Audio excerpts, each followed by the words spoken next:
sampai pada kalimat taratan bil khawfi. Kita mundur sedikit. Fala yazalul musafir mashghulal qalbi. Jadi sebelumnya taratan, batasannya terakhir kita baca hari ini taratan bil khawfi ala nafsi wa mali, gitu ya, atau setelahnya wa taratan bi mufaraqati ma'alafahu wa atadahu fi iqamatihi. Nah, kita mundur sedikit biar nyambung. Dari kalimat fala yazalu al musafiru mashghulal qalbi, di beberapa kalimat sebelumnya. Kita mundur beberapa kalimat sebelumnya. Bismillahirrahmanirrahim. Ila qala musannif rahimallahu nafa'na bihi wa bi ulumin fid dharain amin. Qala fala yazalu al musafiru mashghulal qalbi. Tidak henti-hentinya terus menerus orang yang melakukan perjalanan di dalam perjalanan hidupnya dengan semua kebutuhan yang dibutuhkannya, itu menyebabkan sibuknya hati. Hatinya sibuk terus, nggak berhenti tuh mikir, otaknya jalan terus mikirin apa? Mikirin apa yang dikhawatirkan. Jangan sampai yang dikhawatirkan itu terjadi. Apa yang dikhawatirkan? Nggak punya duit,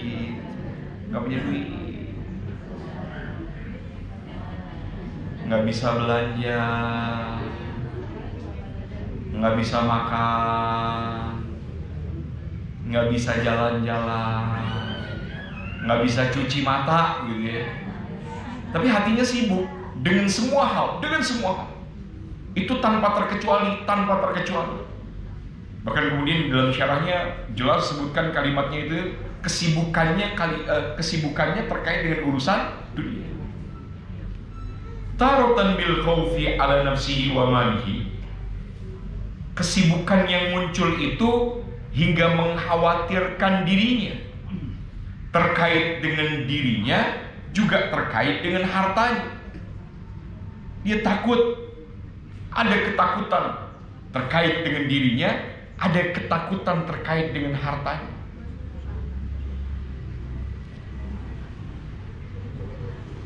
Ada kadang-kadang hal yang sedih gitu ya. Ketemu dengan teman-teman yang dulu bareng ngaji bareng, ketemu lagi nanya, "Ki, udah punya apa, Ki?" Nanyanya urusan duit. Udah punya mobil. Mobilnya merek apa sih? Apa mobilnya? Itu. Padahal yang nanya nih, yang ngajar juga, para ustadz juga. Kan ngapain satu ustadz nanya kayak begitu? Ngapain tuh ustadz nanya kayak begitu? Udah punya apa sih? Ya dari dulu motor terus. Maju atuh, Alphard atau Alphard gitu ya. Masa mobil 1 juta umat? 1 juta umat tuh itu, tahu aja. Mobil apa? Mobil Avanza. Mobil 1 juta umat dia. Sebenarnya mobil 1 juta umat. Masa mobilnya Avanza aja itu? Bukan mobil Alphard, ya Allah. Kalau yang ngomong itu bukan orang ngaji, mungkin nggak apa-apa. Tapi yang ngomong juga orang yang ngaji, ustadz juga, ngajar juga, ya Allah ya Rabbi. Sampai nanya, amplopnya berapa kalau di majelis itu? Wah, ada yang begitu nanya. Amplopnya kalau di majelis itu berapa? 300.000, 400.000, kah? Amplopnya 50.000. Gak datang lagi ke situ. Kenapa? Nggak ada amplopnya. Syukron fakot. Syukron fakotnya cuma ya terima kasih ya dia gitu. Nggak ada amplopnya. La ilaha illallah. Itu tuh ditanya gitu tuh. Ya astagfirullahaladzim. Wa taratan bi mufaraqati ma alafahu wa tadahu fi iqamatihi. Terkadang juga diwarnai kekhawatiran berpisah dengan orang-orang yang sudah alafahu, yang sudah dekat, yang hati ini sudah akrab dengan mereka. Ada kekhawatiran berpisah dengan orang-orang yang hati kita udah akrab dengan mereka. Wa tadahu fi iqamatihi, dan hatinya sudah memang merasa nyaman berada di tempat tinggalnya. Udah nyaman, nggak mau kemana-mana, udah nyaman di situ. Kekhawatiran-kekhawatiran itu muncul dalam perjalanan hidup. Wa in lam yakun ma'ahu malun yakhafu alaihi, bila tidak ada harta bersamanya yang dikhawatirkan hilang, fala yakhlu anit tama'i wal istishrafi ilal khalqi. Jika tidak ada kekhawatiran hartanya itu kemudian hilang, maka yang terjadi pada orang tersebut, dia akan melakukan perjalanan hidupnya penuh dengan sifat toma. Toma itu rakus, merasa nggak puas. Ya Allah, kok dari dulu hidup kayak gini-gini aja ya. Ya Allah, padahal rumah punya, dia masih punya tempat berteduh, meskipun yang ketemu dia juga gitu ya. Baru ya rumahnya segitu-gitu aja, RSS gitu ya. Tapi ada tempat berteduh, dia nggak ngaca sama orang yang kemudian nggak punya tempat berteduh, nggak ngaca sama orang yang tidak punya tempat berteduh. Kan kalau urusan dunia ngelihatnya ke bawah, kalau urusan akhiratnya ngelihatnya ke atas. Ini dibalik, urusan dunia teh ngelihatnya ke atas, maka ngerasa selama ini minder sama siapa? Minder sama orang-orang yang sekitarnya. Rumahnya tuh segitu, jangan bertamu ke rumah saya, jangan, rumah saya mah jelek. Ya rumah tuh apa sih? Rumah tuh kan hanya tempat untuk berteduh sesaat, sebentar doang. Rumah itu teh untuk tempat berteduh sebentar aja, nggak lama kan. Wal istishrafu ilal khalqi. Dan kalau tidak ada juga kekhawatiran terkait dengan hilangnya harta, dia jadikan bukan hanya untuk toma, untuk rakus terhadap harta, tidak puas terhadap apa yang dimiliki, tapi juga dijadikan sebagai majal, sebagai cara dia untuk istishraf, menuntut kemuliaan dari manusia. Dia pengen dinilai mulia oleh manusia, dinilai, oh ini jangan lupa ya, ini orang terkaya di kampung ini pejabat terkenal di kampung kita, ini anggota DPR sukses, anggota DPR sukses. Gak Allah, bahasa begitu tuh bahasanya. Fataratan yad'ufu qalbuhu bisababil faqri. Tapi juga terjadi sebaliknya, hati ini menjadi lemah, hati ini menjadi terus timbul kekhawatiran. Kenapa? Khawatir hartanya berkurang, khawatir hartanya berkurang, dia jadi orang fakir. Padahal dulu disebut orang kaya, meskipun baru OKB, orang kaya baru di kampung itu. Dan kemudian tidak lama kemudian tidak punya harta lagi, nggak ada hartanya karena dipakai foya-foya sama anak dan istrinya. Ada kekhawatiran habis hartanya, ada kekhawatiran hilang hartanya, hingga ketika ada saudaranya yang minta, dia bilang apa? Usaha dong, usaha. Ini susah nyarinya, kepala jadi kaki, kaki jadi kepala. Tinggal minta doang, tangan tengadah doang, usaha dong. Nggak mau diminta sama saudaranya, dipinjam sama saudaranya nggak mau, bilang nggak punya. Orang yang kalau dipinjam dia punya kelebihan, dia bilang nggak punya, bener-bener nggak punya nih, bener-bener nggak punya. Dibikin nggak punya. Ada saudaranya mau pinjam, dibilang nggak punya. Saudaranya nggak bisa makan, nggak bisa bayar sekolah anak, mau pinjam, dibilang nggak ada. Kudu diinterogasi dulu, interogasi satu-satu, semua panjang gitu, nggak dikasih juga. Beres diinterogasi nggak dikasih juga. Udah ditanya panjang lebar, dikasih juga enggak. Sepeser pun bantu juga enggak. Cuman hanya untuk merendahkan saudaranya saja. Wa taratan yak wa bistihkami asbabit tama'i. Terkadang pula hatinya kuat karena kuatnya sebab-sebab dia rakus terhadap harta. Jadi sebab-sebab mendapatkan harta. Jadi ada kekuatan untuk apa? Untuk terus berada di dunia ini karena merasa bahwa dia bisa menggapai semuanya. Jemaah yang dimuliakan Allah Subhanahu wa taala, banyak orang di dunia ini mengejar karir.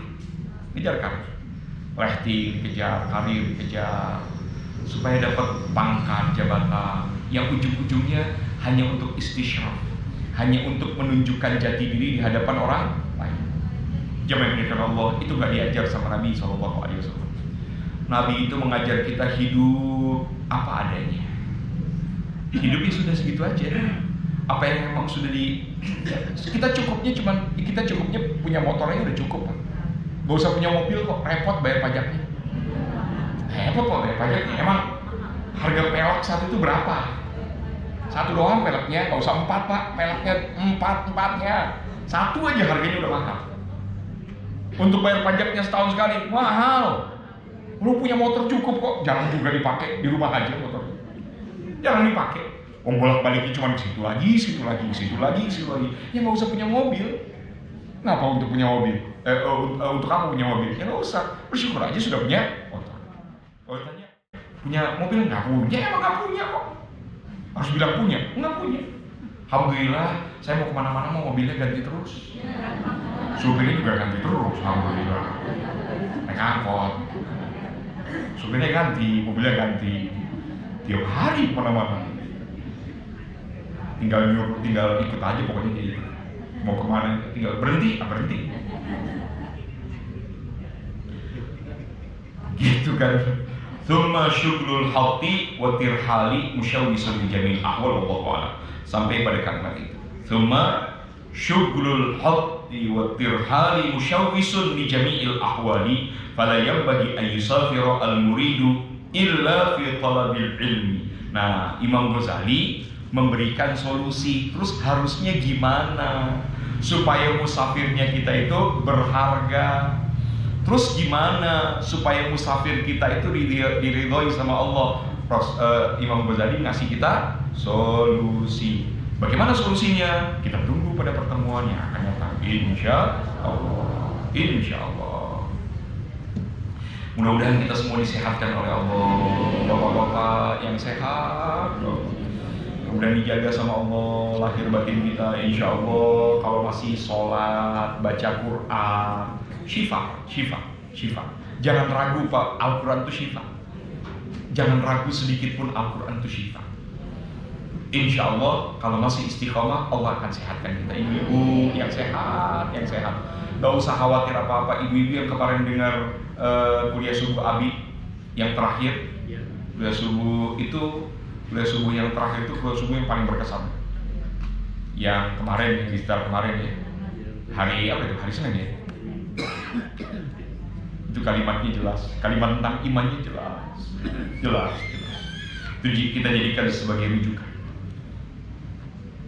Begitulah Rasulullah SAW mengajarkan kepada kita. Kita tutup dengan Hizbun Nasr al-A'da li barakatil Fatihah al-Fatihah.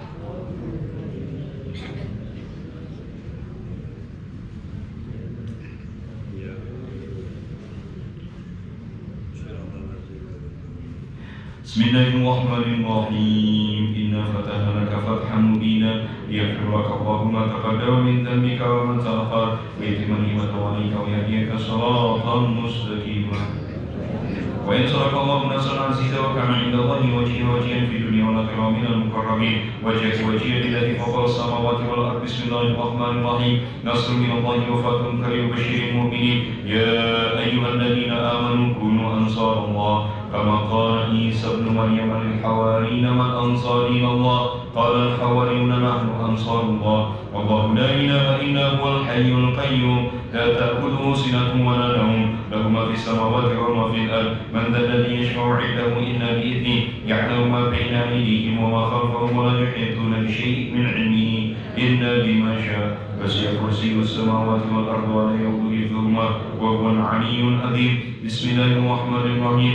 لو أنزلنا هذا القرآن جملة ريتا خاصة منتصديا من خشيتنا فتلك الأمثال نضربها للناس لعلهم والله الذي لا إله إلا هو عالم الغيب والشهادة هو الرحمن الرحيم. والله الذي لا إله إلا هو الملك القدوس السلام المؤمن المهيمن العزيز الجبار المتكبر سبحان الله عما يشركون. والله الخالق البارئ المصور والأسماء الحسنى يسبح له ما في السماوات والأرض وهو العزيز الحكيم.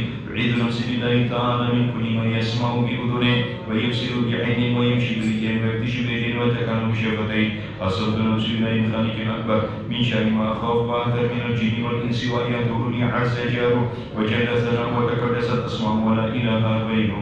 اللهم إني أجلك في نور أعدائي وأعوذ بك من شرورهم وتحييهم مكر مكائدهم. أكفنا ومن أراد بي أداوة من الجن والإنس. يا حافظ يا حفيظ يا كافي يا مهين سبحانك يا ربي ما أعظم شأنك وأعز سلطانك. تحصنت بنا وبأسمائنا وبآياتنا وملائكتنا وأنبيائنا وبرسلنا وصالحين من عبادنا. أصلت نفسي لا إله إلا الله محمد رسول الله صلى الله عليه وآله وسلم. اللهم ارزقني بيمينك التي لا تنام واكنفني بكنفك الذي لا يرى وارحمني بقدرتك علي فلا أهلك وأنت ثقتي ورجائي يا غياث المستغيثين يا ذاك الهالكين. اكفني شر كل طارق يترك بليل أو نهار إن طارقا يترك بخير إنك على كل شيء قدير. بسم الله أرقي نفسي من كل ما يؤذي ومن كل حاسد. اللهم شفائي بسم الله رقيك. اللهم رب الناس أذهب البأس اشفي أنت شافي وعافي أنت المعافي. لا شفاء إلا شفاءك شفاء لا يغادر سقما ولا ألما. يا كافي يا وافي يا حميد يا وجيد ارفع عني كل تعب شديد واكفني من الحد والحديد والأرض شديد والجيش العديد واجعلني نورا من نورك وعزا من عزك ونصرا من نصرك وبهاء من بهائك وأطاء من أطائك وحراسة من حراستك وتأييدا من تأييدك. يا ذا الجلال والإكرام والمواهب العظام. أسألك بك ولا أسألك بأحد غيرك أن تكفيني شر كل ذي شر إنك أنت الله الخالق الأكبر. وصلى الله على سيدنا محمد وآله وصحبه وسلم تسليما طيبا مباركا فيه والحمد لله رب العالمين ظاهرا وباطنا على كل حال يا أرحم الراحمين والحمد لله رب العالمين.